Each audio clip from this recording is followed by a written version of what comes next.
Okay, we got to talk about something. I know this is going to be an unpopular opinion, what I'm about to say, but it's also the truth. And here we go. Please don't hate me. But TikTok isn't teaching you self-care. It's teaching you how to be lonely. I mean, look, we've all seen the videos, right? Like, oh, you don't owe them anything. I'm in my hermit era, and I get this idea of like empowering people to establish boundaries. And the first thing I want to say is that if you are dealing with somebody that you have communicated with repeatedly, you've asked for boundaries, you've been clear, you've done what you can, and they either continue to ignore you, or you just feel like there's no other way you can put it, they're just continuing to violate that boundary, then yeah, we should put up boundaries. And sometimes that can mean taking a break. That can mean putting up, some boundaries around how that person can communicate with you and those sorts of things. But that's not really what I'm talking about here. What I am seeing is basically hyper independence being rebranded as a strength. And as a neuropsychologist, I have to kind of just put this out there that really all we're doing is training our brains not to trust anyone anymore. Like, our brains are literally wired for connection, so you can't do that with everyone all the time for everything. And I get it, it's hard. It's hard in this climate to sometimes have the space and put up with talking to certain people about certain things. And I get that, like, there are even moments when, like I said, sometimes we need to take breaks. But I think for myself and for all of us out there, we have to work on how do we learn to talk to each other. I feel like this is a perfect situation where that SORT method that I came up with in my book applies.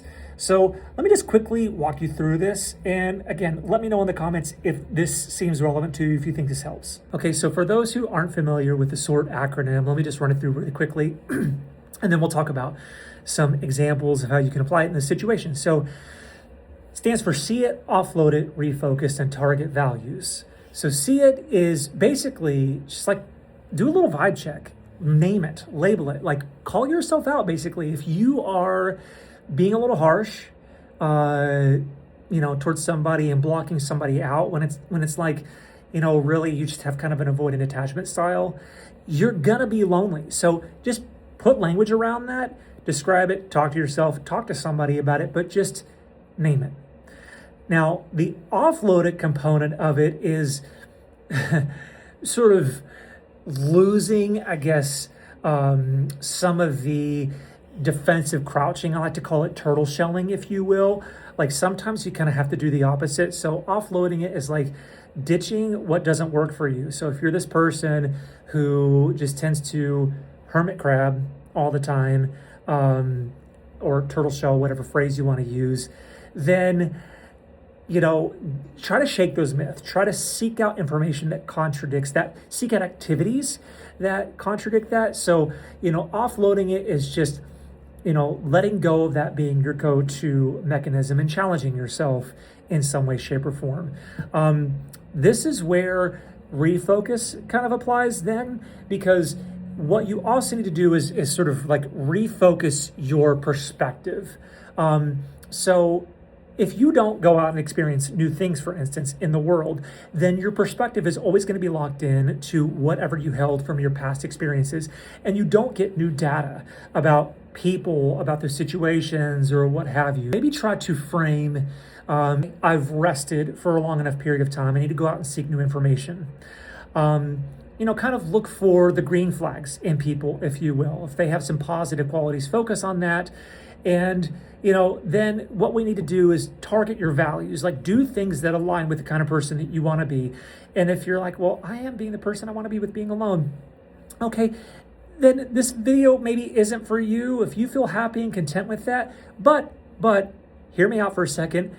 I feel like a lot of times people spend more time and energy convincing everybody else that they're okay when clearly they're not. And I want you to actually pause and ask yourself, like, are you really happier? Probably not. I mean, so do something that encourages you to connect with other people, to maybe perceive things from a different angle.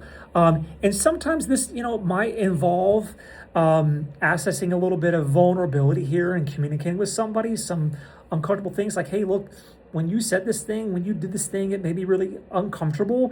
You've kept doing it. I feel like you keep doing it. So, I don't want to talk about this anymore. And if it gets brought up, I'm just going to shut the conversation down, or, just think about how you would want to be met in that kind of a situation, because I promise you, none of us are perfect. And if we go around just shutting everybody out, that hurts, by the way, when that's sort of done to you. And again, not that there aren't some situations where that's what should be done, but just doing that to people really sucks.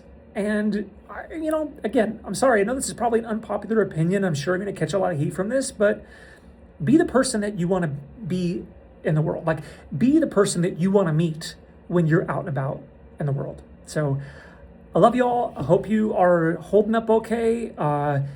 It's good to talk to you again. And, let me know what you think about this in the comments.